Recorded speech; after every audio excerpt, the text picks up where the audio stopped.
Matsy, what are we talking about today? So today we're talking about Vatican City #3, written by Mark Millar and drawn by Berg. And this is where the stakes are really ratcheted up, and we've got a chase out of Vatican City, where our heroes, Guido and the little nun lady, I forgot her name, Dominica or something, and the kids are getting the mummified remains of the queen vampire out, but they've strapped her with C4. Are they going to deliver it? Are they not going to deliver it? Maybe they just blow her up, and maybe the president of the United States blows up half the planet in a nuclear holocaust. You'll have to see when you read #3. Spoiler: all those things do happen. That was pretty extreme. So yeah, it's a prolonged chase scene. So well, it's not the it's the president of I think Russia, because America is gone. That's one of the. Oh wait, you're right. Yeah, I think it's yeah. U.S. is gone. Okay, hot take time. This issue is where it all fell apart.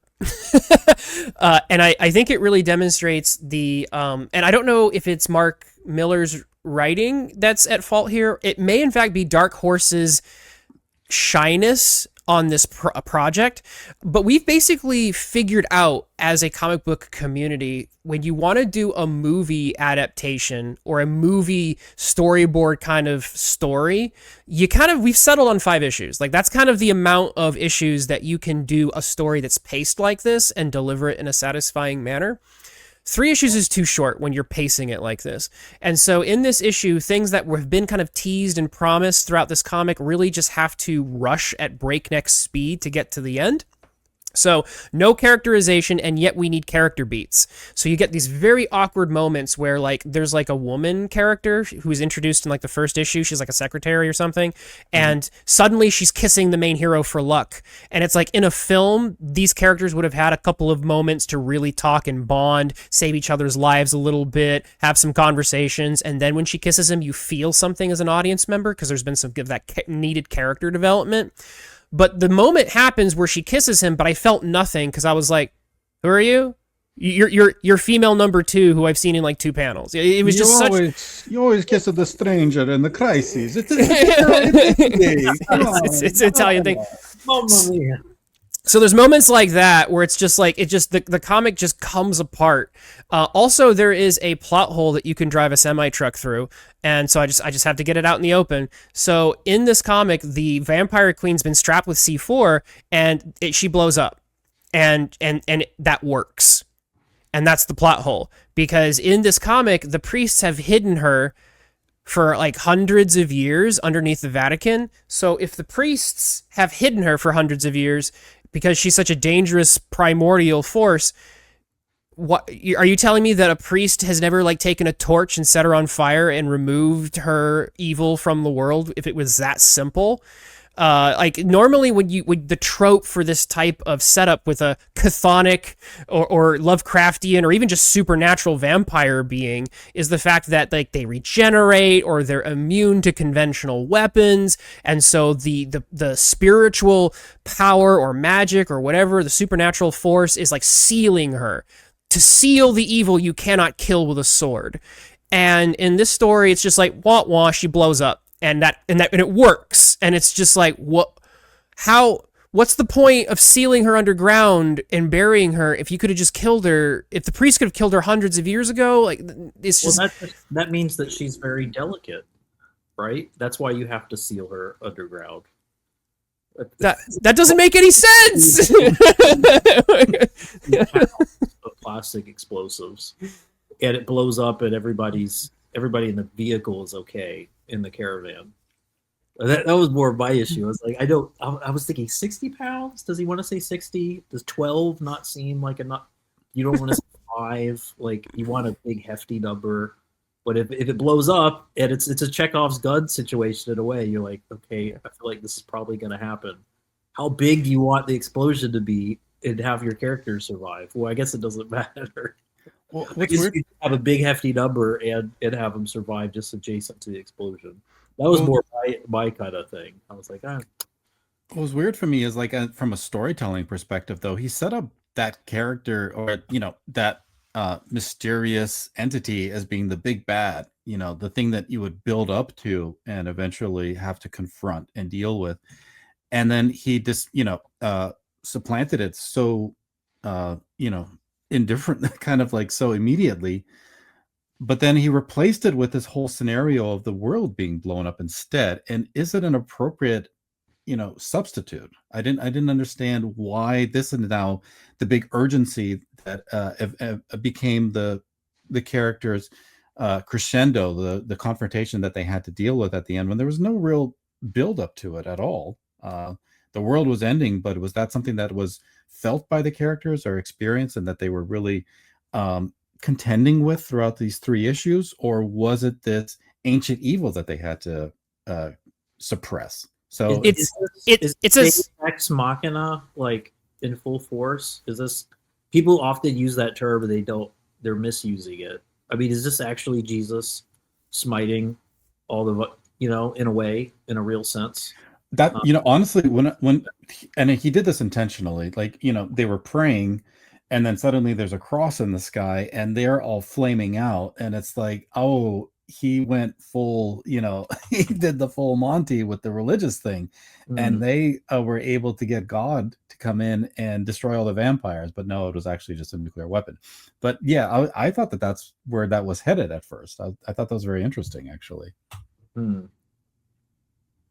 Yeah, there's a term, it's escaping me at the moment, but it's basically where and it's, I don't think it's kind of a Deus Ex Machina, but it's essentially what happens at the end of Lord of the Rings, where it's essentially where the disaster is what saves you, the accidental disaster, and it's in the book The Lord of the Rings. Gollum just slips and falls and drops the ring in Mount Doom, because the hero Frodo fails at his task at the very end, and so what saves the day is literally a kind of a divine accident. But it's not really a Deus Ex Machina so much, because Deus Ex Machina tends to be like, the gods come in and save the day, as opposed to like an accident saving the day. That's more subversive. And so in this story, I'd say that honestly, the model is more of a Rian Johnsoning it. It's a Snoke moment. It's the big bad. Nope, it's big bad got cut in half. No big bad anymore. Whoopsie doodle.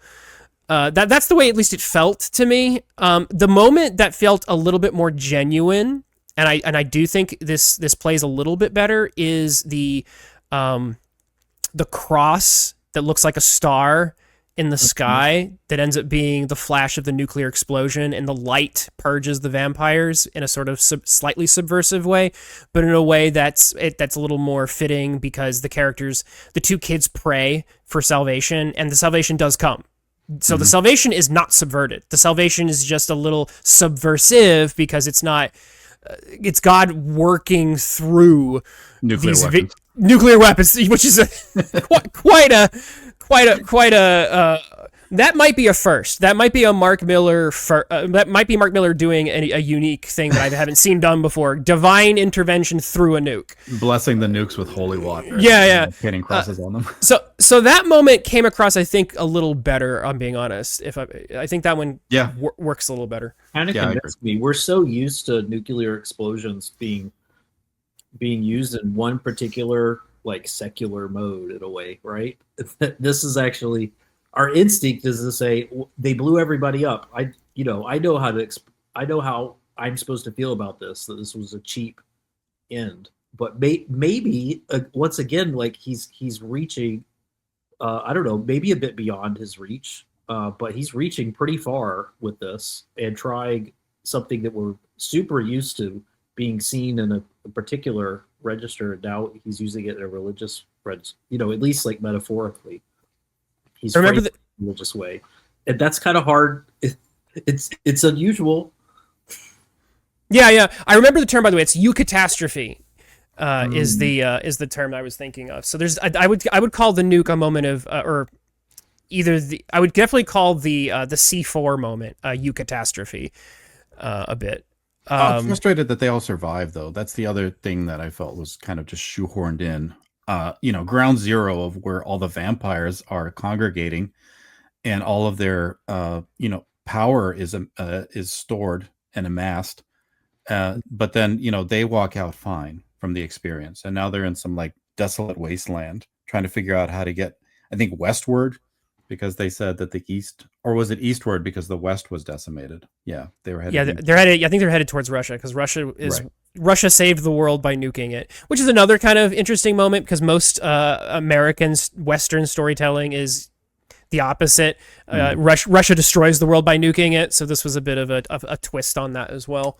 Lots of subverting of expectations here. Yeah, that's what I'm saying. Like this is a very Rian Johnson-esque kind of. So if you're into that, if you liked The Last Jedi, I think, and Glass Onion and the rest of that, I feel like you're gonna process this better than maybe I did. It's super anticlimactic. So yeah, there wasn't a real confrontation or a standoff that you would think that the story would build towards. It was all just very random. So I agree.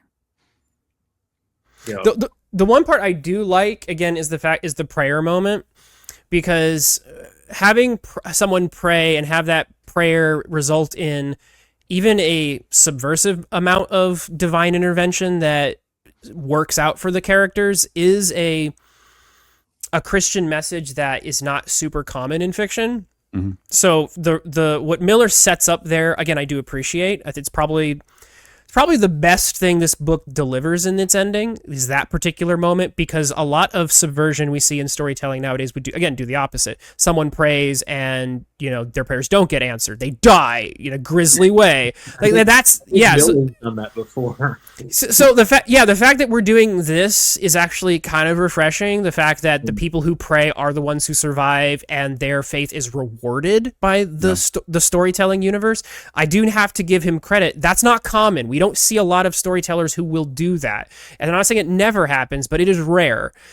So like, I appreciate that. And I appreciate that Millar would do that in a book called Vatican City. But the rest of the storytelling as a whole, I can't ignore the fact that it is beyond clunky. It's skeletal. And again, you have, I think, Berg, who is just drawing he's turning in a, masterful performance as the visual storyteller, but the story does not have enough room to fully spread its wings and fly, and you feel the impact of that when you get to the end of the third issue, and that's undeniable, I think. One last thing on the art, when you have this kind of compressed storytelling, I think that even if you're aiming in a cinematic kind of register with how you're telling a story, the comic is still a comic, and I can actually appreciate not getting to know through scenes and dialogue these characters as much, and just having those little quiet moments, like the quiet moment with Guido when the kids are like, come on, let's pray. And he just gotta he does the anime moment where he closes his eyes and kind of all shucks, lopsided grin. These kids, they just survived watching their parents' body parts being hoisted on poles outside the van, and they're finding a positive moment in this experience. Why not lean into it for the sake of the kids? Is kind of how it felt. I could read all that in a comic scene because it takes active participation to read a comic. I can't get that from a movie. I'm half paying attention. There's probably subtitles. I'm probably looking at my phone. Do you know what I mean? That's just passive consumption. To get that same scene would be less impactful in a movie. You can have those kind of quiet moments and sell me on the integrity or the lack. There's a lot of dimensionality you can get from a character in quiet moments in a comic, even that you have to supplement with, what we call character development in other media, and that's and as we say that, that's something that like is kind of it's kind of punting the ball from a writing perspective, and you just kind of hope that the artist can carry what you didn't do as a writer, or couldn't do because it's 3 issues, and you just have to say, I don't have time. I don't have time for this. Like, I really hope you can do this, artist. And Perberg, like we've known his work for years, and he's good at those like single panel moments that lets you know emotion, like intuitively, let you intuit who this character is through the sort of active reading of the panel. That's my best. I know I'm like shilling for those kind of, where you don't necessarily have to have a dialogue moment to get to know a character.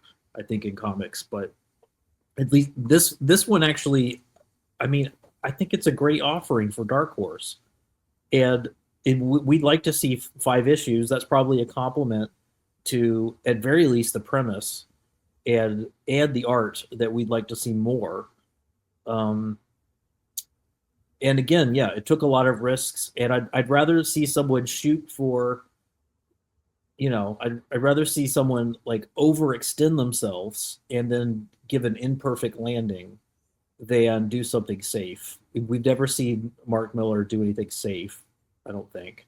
And certainly Per Berg has never done anything safe. So it was refreshing and to see this on books, on local comic shop shelves, no less. So what do you guys think? Final thoughts. Twitless. I'll be honest. I feel a bit let down for at the end of this series. The final issue dropped the ball. Structurally, I think it dropped it, and there's some good moments here. And like I said, you've got 2 people who are good at their craft, I think, but overall, but Per Berg, I think, is at the top of his game in this issue. Just a lot of the moments hit with a lot of energy and impact. And even though his style is a little more on the animated or cartoon side, he's selling this very serious, bloody, visceral drama very, very effectively, and it doesn't feel out of place. That being said, the 3 issues is way too short, and like I said, you feel that as you read it. Like I said, so it's a bit of a letdown for the series. I do hope that these 2 get to work again, maybe under the auspices of Dark Horse, maybe somewhere else. But whoever works with the 2 of them next needs to give them 5 issues at minimum to flesh out a story. If you're really going to use these 2 craftsmen to their full capacity, you have to give them room to breathe. Give the creators time to cook. Matsy, final thoughts. Yeah, like it's funny. We've done a lot of reviews together, and I think we're discovering there's one way where it can look. The same kind of challenges could be like glass half full for me, and maybe not for Twitless, which is pretty, like, I'm kind of, that's a fun discovery to have. I really kind of stick by the idea. You guys know that I don't have a long history of reading superhero stuff because that's just not my genre. I'm interested more in what Dark Horse has traditionally been doing, because I'm interested more in what the Euro scene is doing, and Mark Millar is freely plays with all kinds of genres, and so does Per Berg, and he kind of got me into the self-publishing scene with his out of the box risk-taking ventures. So I'd like to see there's some elements that I'd like to have seen be more crunchy. There's a lot to be said about what you can do with 3 issues, but I appreciate. I think I really appreciate risk taking more than I appreciate a perfect landing. So on that front, I'm overall pretty satisfied with this. I'd like the trade paperback, please. Thank you very much for checking out the video. Subscribe, like, and stay tuned for more.